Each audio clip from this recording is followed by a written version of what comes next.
I've lived in Cypress Hills for 8 years, long enough to know that our HOA was a circus, and Karen Dawes was the ringleader. She wasn't just a Karen by personality, she was also the HOA treasurer, a position she wielded like a royal scepter. If a mailbox was an inch too tall, violation notice. If your hydrangeas dared to bloom in the wrong hue, fine. If your dog barked once at 2 p.m. on a Saturday, big trouble. But nobody expected what she would pull one warm Friday morning at the little coffee shop on Maple Street. The place was called Dockside Brews, owned by a young couple, Brandon and Mia. It was the heart of the neighborhood, half cafe, half therapist's office, all caffeine salvation. They made the kind of mocha that made you rethink the meaning of life. I was sitting by the window sipping my usual when Karen stormed in, sunglasses on, lips pursed so tight they could slice steel. The cafe went quiet. Even the espresso machine paused like it sensed danger. The crime nobody saw coming. Karen strutted straight to the register. I'm picking up the HOA's weekly order, she declared. Mia blinked. The HOA doesn't have a weekly order. Karen huffed. Excuse me, I authorized one. She turned and glared at all of us like we should confirm it. Nobody did. Then she grabbed the tip jar. Not the money inside, the whole jar. She shoved it in her giant leather handbag like she was loading a cannon. A gasp rippled through the room. Ma'am, Brandon stepped forward, palms out. That's our staff's tips. Karen's smile was the kind of smile you'd expect from someone moments before doing something spectacularly stupid. Well, maybe if you ran a legitimate HOA discount program like we discussed. You mean the program where you get free drinks and we lose money? Mia shot back. Karen's eyes narrowed. You can consider this reimbursement. She turned, heels clicking, and marched right out of the shop. Nobody moved for several seconds. It was like watching a slow-motion train crash. I stood up. You're calling the police, right? Brandon exhaled shakily. Not yet. There's something you should see. He motioned us behind the counter and pulled up the security feed. Karen hadn't just taken the jar. She had taken the cash tray, too. Right out of the register. Like she was grocery shopping with dollar bills. That's felony theft, someone whispered. Not if she brings it back, Mia said. But I think we all know she won't. The HOA meeting from hell. 2 days later, the HOA held its monthly meeting. I went early, expecting chaos. I underestimated. The room was packed. Neighbors stood shoulder to shoulder. Everyone whispered the same thing. She stole from the coffee shop. She emptied the register. She's about to get roasted. Karen sat at the front like a smug queen on her plastic throne. She looked annoyed, like we'd all inconvenienced her by existing. The president, Gerald, cleared his throat. We need to discuss the allegations. Allegations? Karen snapped. I did nothing wrong. A collective groan rolled through the crowd. Actually, Gerald said, you stole from a small business. Karen crossed her arms. I collected funds owed to the HOA. They were behind on community contribution fees. What the hell is that? Shouted Mrs. Hayes from the back. It's a new fee I created, Karen said.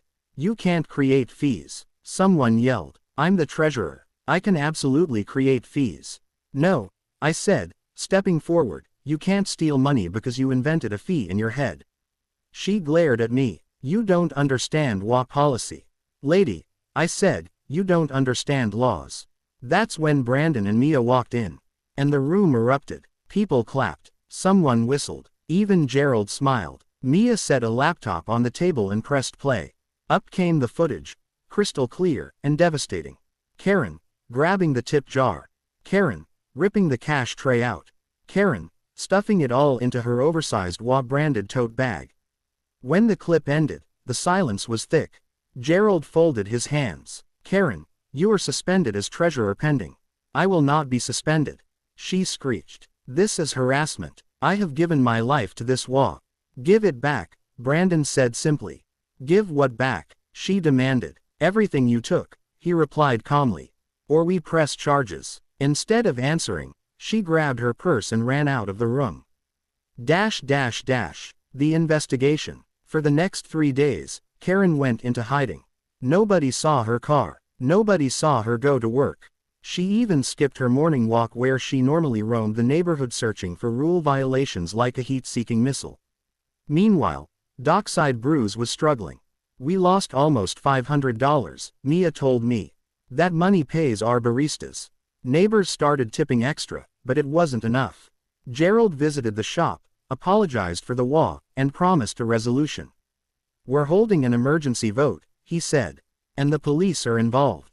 Karen must have sensed the walls closing in because she finally showed up, storming into the shop at noon on Wednesday. The confrontation at Dockside Brews. She slammed her purse onto the counter. "You people," she barked. "You humiliated me." "We didn't steal from anyone," Mia replied. Karen thrust the purse open. "Fine. Take your money." Inside was a mess. Receipts, pens, a broken sunglasses case. But no tip jar, no cash tray, just a single crumpled $5 bill. "This is all I have on me," she said. "I can't return money I already deposited." My jaw dropped. "You deposited stolen money," she pointed at me. "You need to mind your own business." "Ma'am," Brandon said firmly, "we've already filed the report." The second he said it, the shop door opened. Officer Daniels stepped inside, stoic, broad-shouldered, and very done with everyone's nonsense today. "Ma'am," he said to Karen, "I need to speak with you outside." Karen puffed up like a rooster. "I will not be treated like a criminal." "You stole," I whispered. "Allegedly," she barked. Officer Daniels sighed. "Ma'am, we have video." The deal. Instead of arresting her on the spot, the officer pulled Brandon and Mia aside. They talked quietly for several minutes.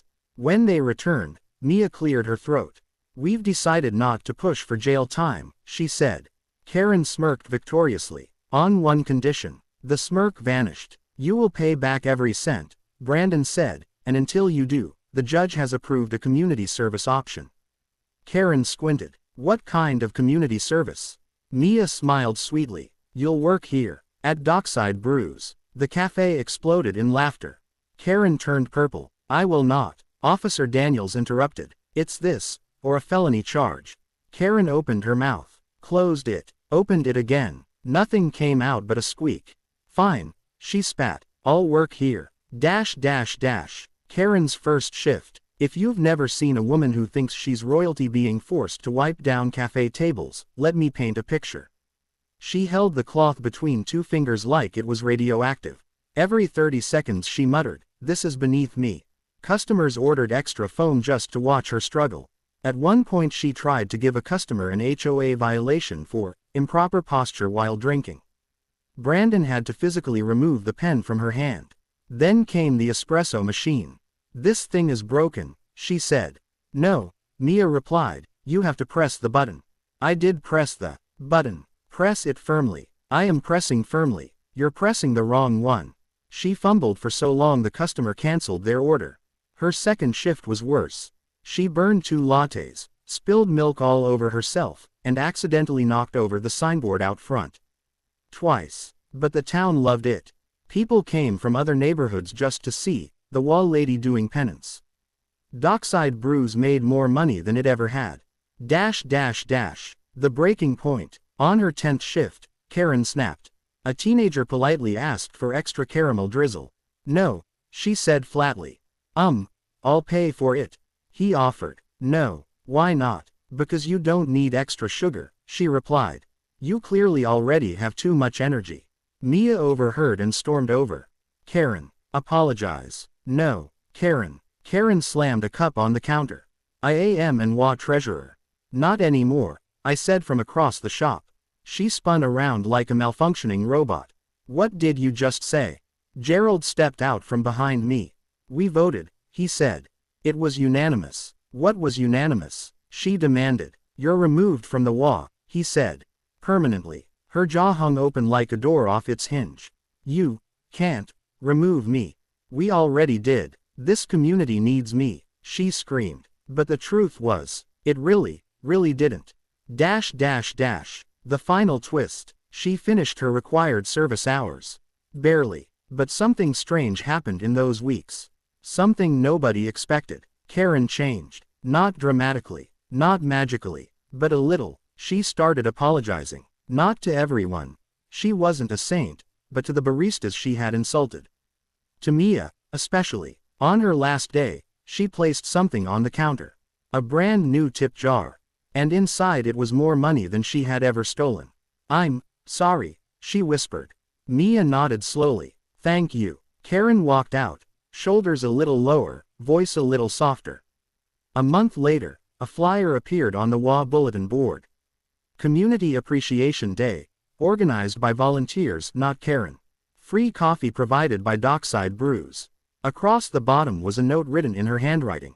"I'll be there helping. I promise not to steal anything this time. .. And that's the story of how the most feared HOA Karen in Cypress Hills stole from a coffee shop, got caught, was forced to work there, and somehow learned a little humility in the process. It wasn't a perfect ending, but it was the closest thing our neighborhood ever got to justice served with a side of caramel drizzle.